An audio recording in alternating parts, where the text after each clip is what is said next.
How many lives do you think it costs to open a path where nature itself is telling you that you should not exist? Right now, as you are listening to this, there are men hanging over the void at more than 4,000 meters above sea level. They have no safety net.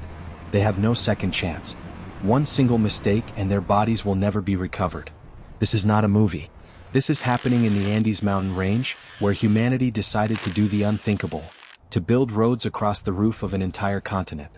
And what you are about to discover in the next few minutes will leave you speechless. Before we continue, if you are drawn to real stories where life hangs by a thread, subscribe now and activate the bell. Here we explore the most extreme limits of what human beings are capable of. And trust me, this journey is only just beginning. To understand the scale of this madness, you first need to understand something fundamental. At 4,000 meters above sea level, the rules of the world you know simply stop working. The air becomes so thin that breathing turns into a conscious effort. But it is not only human lungs that suffer. Machines, those steel giants that on any normal construction site devour tons of rock without effort, behave here like dying monsters.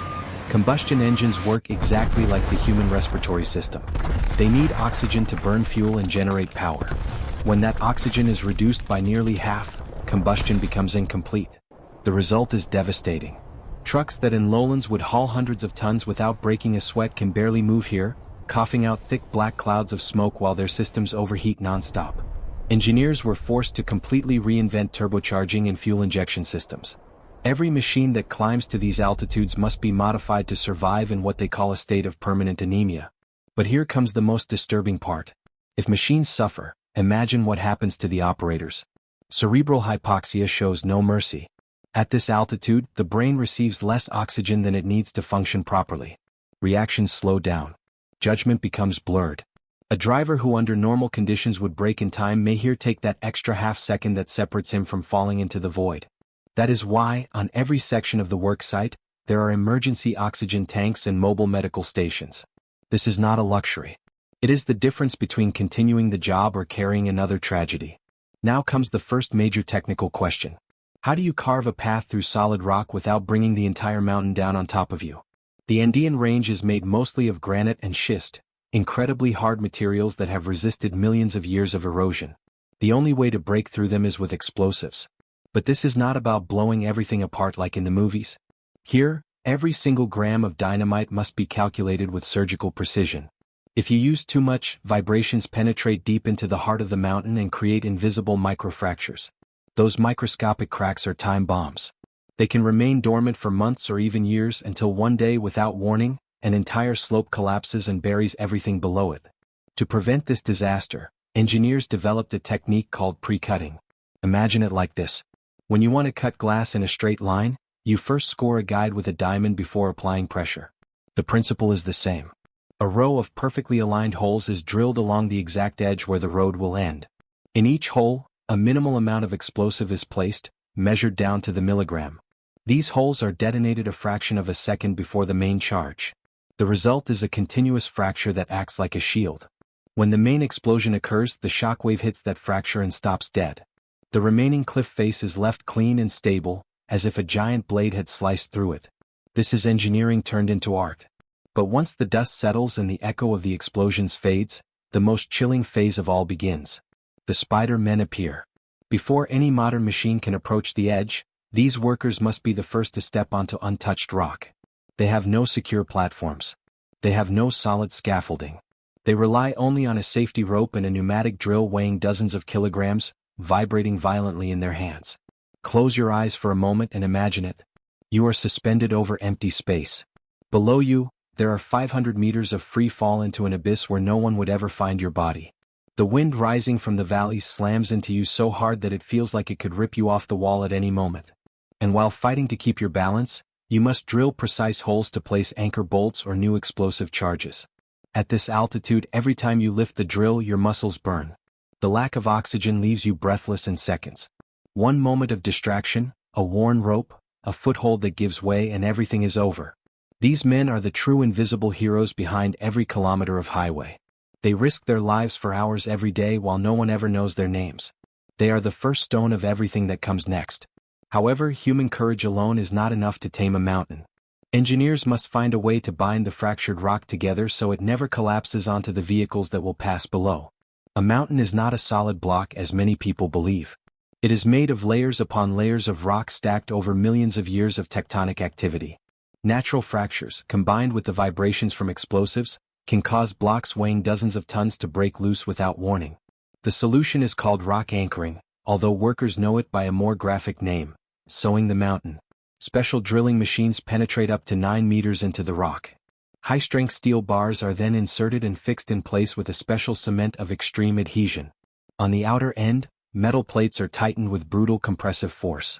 It is like using gigantic screws to fasten loose layers to the stable core deep inside the mountain. Thousands of these metallic stitches transform a fractured cliff into a unified mass, capable of resisting even the frequent earthquakes of the region. But securing large blocks is not enough. There is a silent enemy that attacks constantly: water. Have you ever wondered why landslides so often happen after heavy rain? Water seeps into the tiniest cracks, lubricates the contact surfaces between rocks, and generates hydraulic pressure that pushes everything outward. In the Andes, during winter, water trapped inside fissures freezes. And when water turns into ice, it expands with a force strong enough to split even the toughest rock. To fight this, engineers apply a technique called shotcrete. Unlike the traditional method where concrete is poured into molds, here it is sprayed from high-pressure nozzles at speeds exceeding 100 kilometers per hour. When it strikes the rock, it adheres instantly, filling every cavity, every microscopic crack.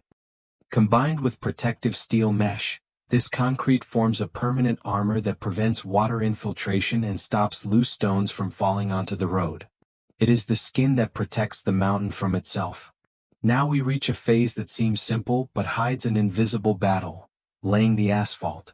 At 4,000 meters of altitude, paving becomes a race against physics.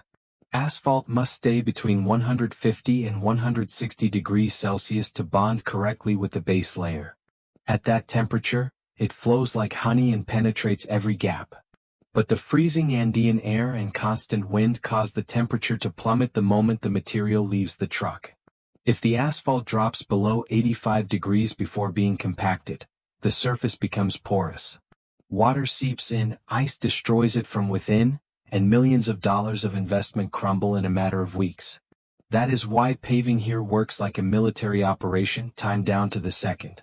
Trucks advance covered with thermal blankets, pouring material in a continuous chain onto the paver. The machine can never stop. Not for a single second. Because a cold joint would become the weak point that destroys the entire section. And then comes the moment that tests even the calmest nerves. 12-ton rollers must compact the asphalt right at the edge of the precipice. Picture it. You are sitting on a machine that weighs as much as a bus full of passengers. The outer wheel is centimeters away from a 500-meter abyss. There are no safety barriers because they have not yet been installed. One excessive vibration, one patch of ground softer than calculated, 1 second of distraction, and you fall. There is no chance to jump. There is no time to react. The operator bets his entire life on his skill and on the calculations of soil engineers. It is the most stressful job on the entire project, but also the most critical to ensure that millions of vehicles can travel safely in the future. There are sections where the mountain is so vertical that building on it is impossible. So engineers must do something that defies logic: build bridges that appear to float in midair. When the terrain drops at 90 degrees or the rock is too fragile to withstand explosions, the only option is to extend viaducts along the slope. But an obvious problem arises. How do you build a bridge when below you there are hundreds of meters of empty space and you cannot erect scaffolding from the bottom? The answer lies in a technique called balanced cantilever construction. First, a reinforced concrete pillar is built, anchored deep into stable rock. From the top of that pillar, using specialized launching gantries, short sections of bridge are poured, growing outward on both sides at the same time. The bridge extends like a person spreading their arms to maintain balance. To prevent those concrete arms, weighing thousands of tons, from breaking under their own weight, hundreds of steel cables inside are tensioned with colossal force. The result is a ribbon of concrete that snakes along the mountain without touching the ground, connecting pillars to form a roadway suspended between sky and abyss.